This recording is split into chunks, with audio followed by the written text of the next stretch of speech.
Hola, hola, ¿qué tal chicos? Muy buenos días. Espero que se encuentren muy bien el día de hoy.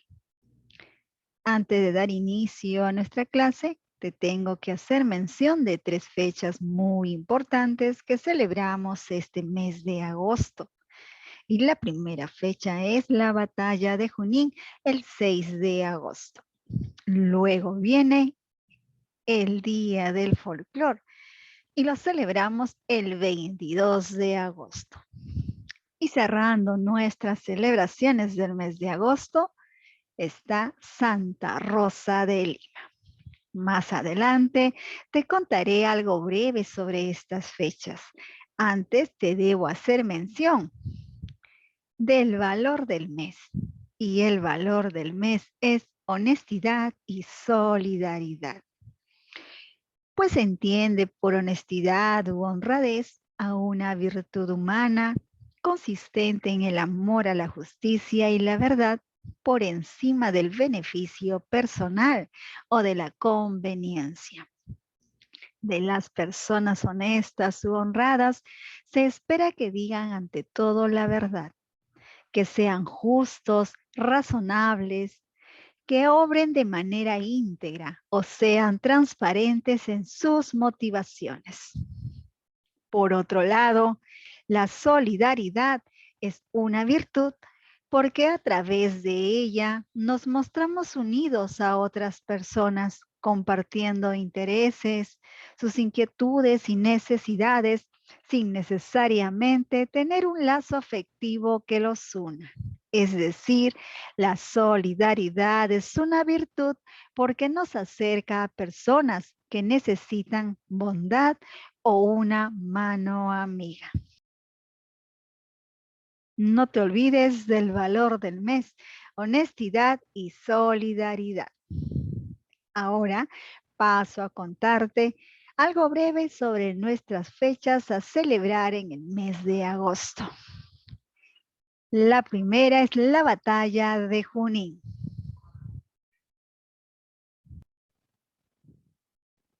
La batalla de Junín se libró el 6 de agosto del año 1824 en las pampas cercanas al lago Junín, en la cordillera central peruana. Fue el penúltimo enfrentamiento armado entre el ejército patriota y el realista por la independencia de América del Sur. Tras la declaración de independencia del Perú en el año 1821, el ejército español permanecía pernoctando en los alrededores del lago Junín, por lo que los patriotas marcharon hacia allí para librar el territorio del dominio imperial. ¿Quiénes lideraron esta batalla? Pues del lado patriota la comandaba Simón Bolívar, libertador y en ese momento presidente de la Gran Colombia. Por el otro lado estaba el general José de Canterac, quien dirigía las fuerzas de la corona española. ¿Cómo fue el enfrentamiento? Pues Bolívar aprovechó que sus enemigos estaban divididos para emprender el ataque. Los jinetes del ejército español atacaron a la vanguardia de los patriotas con golpes de sables y los llaneros venezolanos respondieron con sus lanzas. Al anochecer, el general de Canterac se retiró ante la posibilidad de intensificar la pelea en la difícil llanura. La batalla no duró más de una hora, por lo que la victoria obtenida por los patriotas fue relativamente rápida y la mayor parte de ambas milicias no tuvo que intervenir en el combate. No te olvides de esta fecha, 6 de agosto, batalla de Junín. Otra fecha a celebrar este mes de agosto está el Día del Folclor.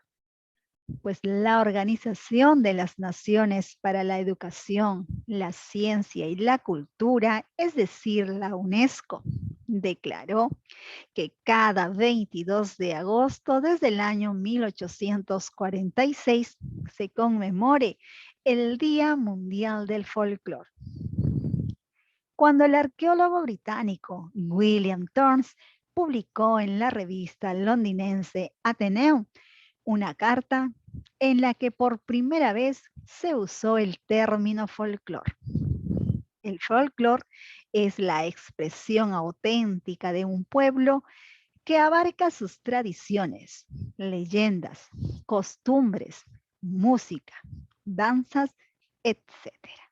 Precisamente estas peculiaridades distinguen una cultura de otra. Este término era una palabra creada con la unión de dos voces inglesas, folk, que es pueblo, y lore, que es saber, para poder referirse a las manifestaciones ancestrales de las culturas de todo el mundo. El Perú desarrolla una serie de manifestaciones culturales con diferentes costumbres y tradiciones que persisten con el correr de los años. Podemos encontrar manifestaciones de folclore en muchos espacios del país, con bailes que manifiestan la alegría de los pueblos, en celebraciones patronales o costumbristas de cada región. No te olvides, 22 de agosto, el Día del Folclore. Y cerramos nuestras celebraciones del mes de agosto con Santa Rosa de Lima. Isabel Flores de Oliva nació en Lima en el año 1586 y fue la primera mujer americana declarada santa por la Iglesia Católica. La bautizaron como Isabel, pero su madre, al ver que con el paso de los años su rostro se volvía sonrosado, la empezó a llamar con el nombre de Rosa.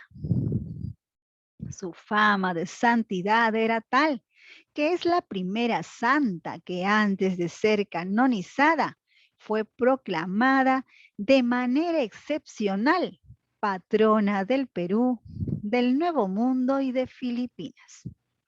Fue canonizada por el Papa Clemente X en el año 1671 y se convirtió en la primera santa de América. Santa Rosa fue laica y no religiosa, una terciaria en la Orden de Santo Domingo, es decir, una mujer que se vestía con túnica blanca y manto negro. Llevaba una vida consagrada a Dios, pero en su propia casa. Ella buscó imitar a la más famosa terciaria dominica, Santa Catalina de Siena. La fe católica, pues año a año, muchas personas llegan al santuario de Santa Rosa de Lima, que está situado en el centro histórico de la capital.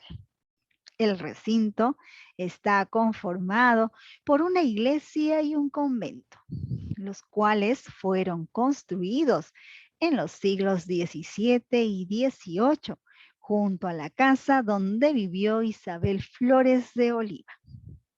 La santa vivió e inició sus curaciones milagrosas en este santuario, ubicado en la primera cuadra de la avenida Tacna en el centro de Lima. Por sus milagros, Santa Rosa es patrona de las Filipinas, patrona de las armas de Argentina y del Paraguay. En Perú también es patrona de la Policía Nacional, de las enfermeras, Cáritas de Lima y de los mineros. La historia cuenta que antes de ser canonizada en el año 1671, Santa Rosa fue proclamada Santa del Perú en el año 1669 y Santa del Nuevo Mundo y de Filipinas en el año 1670. Desde entonces es conocida en Filipinas como Santa Rosa Laguna y es adorada por sus apariciones durante la ocupación japonesa en la Segunda Guerra Mundial.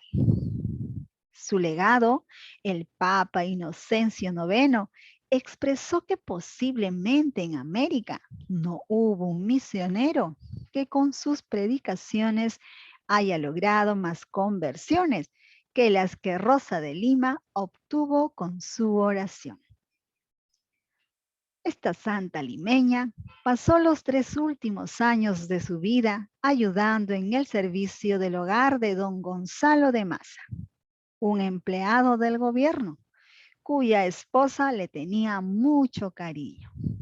Falleció el 24 de agosto del año 1617 a la edad de 31 años. Hoy en día, Santa Rosa de Lima está en las redes sociales. Además, sus devotos cuentan con un buzón virtual y este año Santa Rosa ya cuenta con una aplicación para Android. No te olvides de visitar el convento de Santa Rosa y no te olvides de la fecha, 30 de agosto, Día de Santa Rosa de Lima. Soy Miss Lidia y juntos llevamos el curso de DPCC, Desarrollo Personal, Ciudadana y Cívica. El tema que abordaremos hoy, el Estado de Derecho. El Estado de Derecho se refiere a un principio de gobierno según el cual todas las personas, instituciones y entidades públicas y privadas, incluido el propio Estado, están sometidas a unas leyes que se promulgan públicamente. Se hacen cumplir por igual y se aplican con independencia, además de ser compatibles con las normas y los principios internacionales de derechos humanos. ¿Qué es el Estado de Derecho? Se entiende por Estado de Derecho a la forma de organización política en la que se encuentra sujeta la vida social, que por medio de un marco jurídico ejecuta un conjunto de reglamentos a fin de garantizar el principio de legalidad y los derechos fundamentales de todos los ciudadanos. El Estado de Derecho está compuesto por el Estado, que representa la organización política, y por el derecho, que es el conjunto de normas sobre las cuales se rige el comportamiento de la sociedad. Por tanto, cada decisión que se tome desde los distintos órganos o entes públicos del Estado debe estar regida por la ley y respetar los derechos de todos los ciudadanos.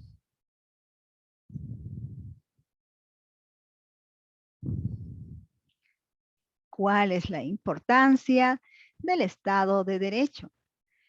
Pues nos dice que es importante señalar que en todos los territorios existe algún tipo de ordenamiento jurídico, pero que ello no implica que en el mismo rija un Estado de Derecho, ya que para que éste exista es necesario que la sociedad política se encuentre plenamente juridificada y donde las normas aseguren que todo ciudadano será tratado por igual frente a la justicia.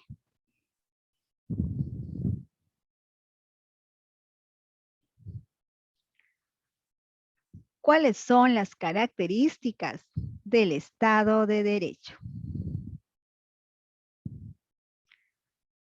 Todo Estado de Derecho se debe basar en el principio de legitimidad de los derechos de los ciudadanos, es decir, promover el valor de la igualdad y dignidad de todas las personas a través de acciones y políticas de Estado. De ahí que el Estado de Derecho se caracterice por tener los siguientes pilares para fundamentar su importancia en el orden político de un país. Entre ellos está el ordenamiento jurídico. Se debe establecer de manera democrática y sin abusos de poder. Otra característica, la división de poderes del Estado en ejecutivo, judicial y legislativo, pues permite elaborar planes de trabajo en función del desarrollo político y social de un país. Todos aquellos individuos que conforman el gobierno, los entes y órganos públicos y la administración pública deben actuar según los límites que están establecidos en la ley y regulados a través del Poder Judicial. También se han de garantizar los derechos fundamentales del hombre por medio de una serie de reglamentos creados en función de salvaguardar los derechos civiles individuales de las personas. Otra característica nos dice: la aplicación y cumplimiento de la ley debe ser por igual para todos los ciudadanos, sean funcionarios públicos o no, y sin importar el cargo político que tengan asignado. Todos los ciudadanos tienen por igual los mismos deberes y derechos. La democracia, como método de gobierno, permite que sea el pueblo quien decida cuáles serán sus representantes mediante el derecho al voto. No obstante, incluso en democracia, lamentablemente, se siguen generando abusos de poder en los cuales el Estado de Derecho queda relegado por la corrupción y violación de derechos. Estas son algunas características del Estado de Derecho. ¿Cuáles son los elementos de un Estado de Derecho? Pues está la Constitución escrita. Otro elemento, la separación de poderes. El principio de legalidad. El principio de garantía de los derechos fundamentales. La seguridad jurídica y protección de la confianza. A continuación, vamos a ver algunos elementos. Tenemos el elemento físico, pues estamos hablando del territorio, que comprende el suelo, subsuelo, espacio aéreo y mar territorial. Otro elemento, el elemento humano, pues está la población, que es el conjunto de hombres y mujeres originarios del territorio del Estado. Esta es la base demográfica, es decir, el factor humano cuantitativo. Se distingue del pueblo, que viene a ser el conjunto de ciudadanos, los mismos que con su participación política se constituyen en la base demológica, es decir, en el factor humano cualitativo. El concepto nación implica origen étnico-racial, tradición histórica y objetivos comunes. El conjunto de habitantes alude a la suma total de individuos que habitan el territorio, independientemente de su procedencia de origen.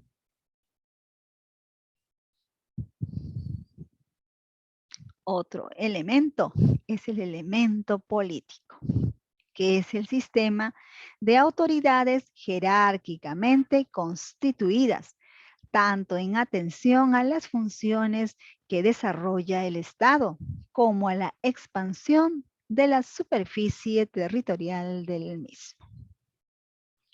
Luego está el elemento normativo, que es el ordenamiento jurídico, conjunto de normas jurídicas y principios generales que regulan la vida interna y externa del Estado.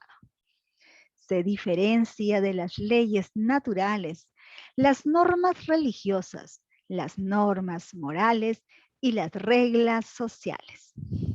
Estas, en todo caso, son consideradas como fuentes del ordenamiento jurídico. También tenemos el elemento teleológico, con fines colectivos que persiguen la comunidad humana jurídica y políticamente organizada. Como ya lo dijéramos anteriormente, estos son bienestar general, bien común y seguridad jurídica.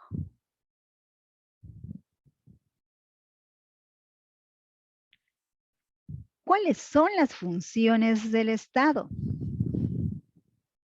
Pues para garantizar el cabal cumplimiento de los fines perseguidos por la comunidad humana que ha decidido actuar como Estado, pues este organismo debe cumplir, realizar una inmensa serie de actividades que van desde la satisfacción de las necesidades primarias del hombre hasta la planificación e implementación de la lucha diplomática y bélica que garantice la subsistencia misma de la comunidad política.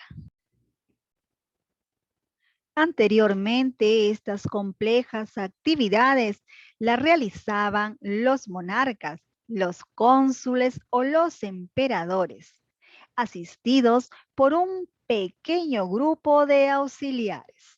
Los privilegios eran bastantes, las necesidades políticas escasas, las poblaciones pasivas y la desigualdad social era la norma generalizada. ¿Qué es el Estado social y democrático de derecho? Cuando al principio decíamos que el Estado de Derecho engloba más principios y elementos más allá del derecho en su concepción, nos referíamos también a que esto lo suele acompañar los conceptos sociales y democráticos, hasta el punto de que suelen confundirse estos términos, pues es decir, cuando se habla de Estado de Derecho, muchas veces se habla de Estado social de derecho, democrático de derecho o ambas juntas. Esto se debe a que habitualmente lo que entendemos por democracia es en su sentido más amplio y se caracteriza por democracia como sistema de gobierno, evitando el despotismo de sus gobernantes. Derecho como principio rector que garantiza la igualdad de todos los ciudadanos ante la ley. También la intervención en la vida privada para asegurar un nivel de vida digno y la prestación de unos servicios mínimos. Este es su carácter social.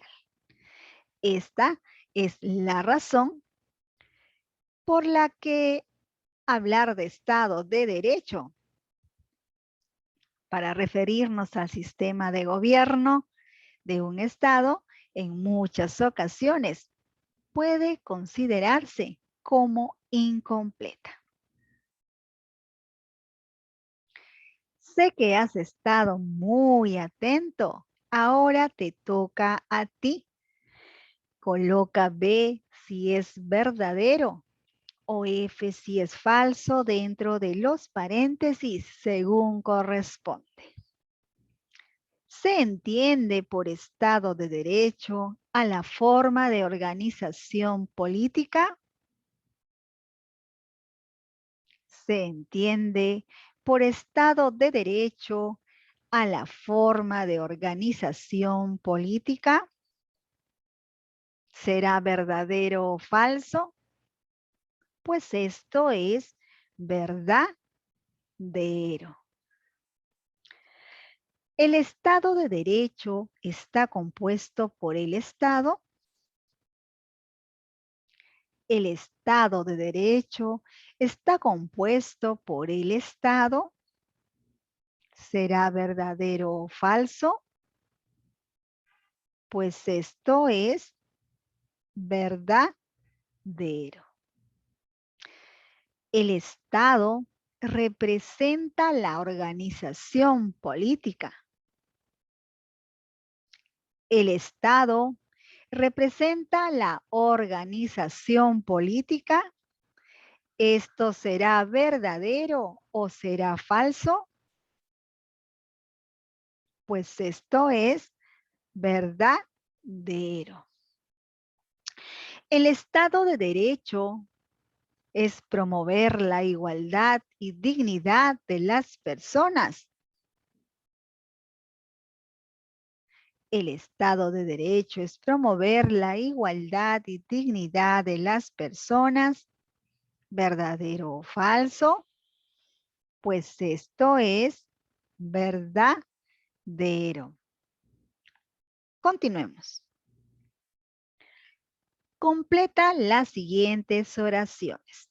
Vamos a ver qué palabritas se han omitido en cada una de nuestras oraciones y le han quitado la coherencia correspondiente.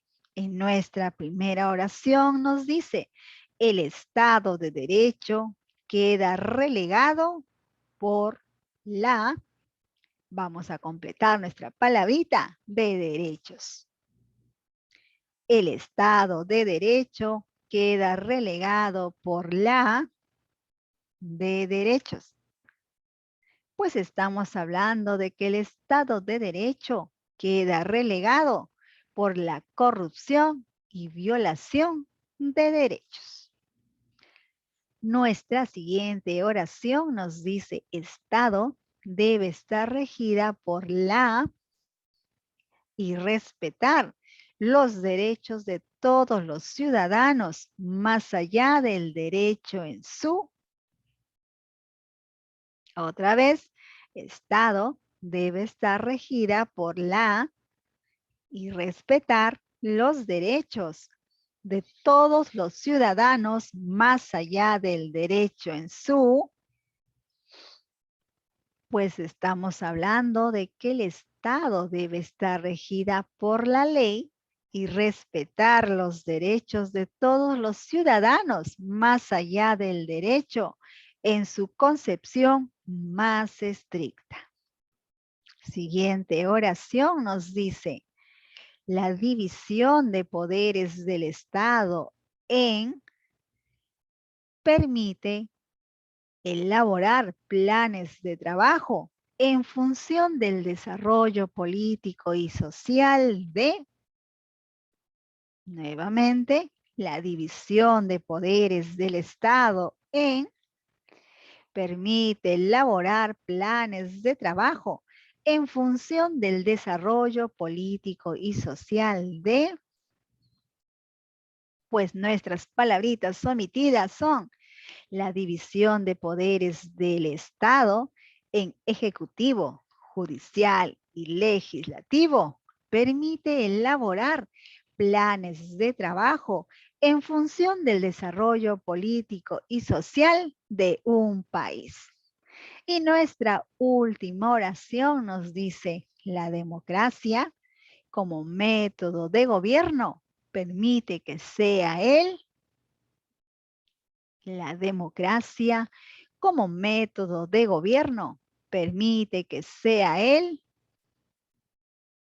Pues la democracia como método de gobierno permite que sea el pueblo quien decida. Un tema súper interesante, el que hemos visto el día de hoy. Bien, tan solo recordarte que debes enviar tus deberes en la fecha indicada y de la forma correcta para facilitar su revisión. No esperemos el último momento, un poquito más de responsabilidad. Y muchas gracias por tu atención. Nos estamos viendo en la siguiente clase. Mientras tanto, cuídate mucho.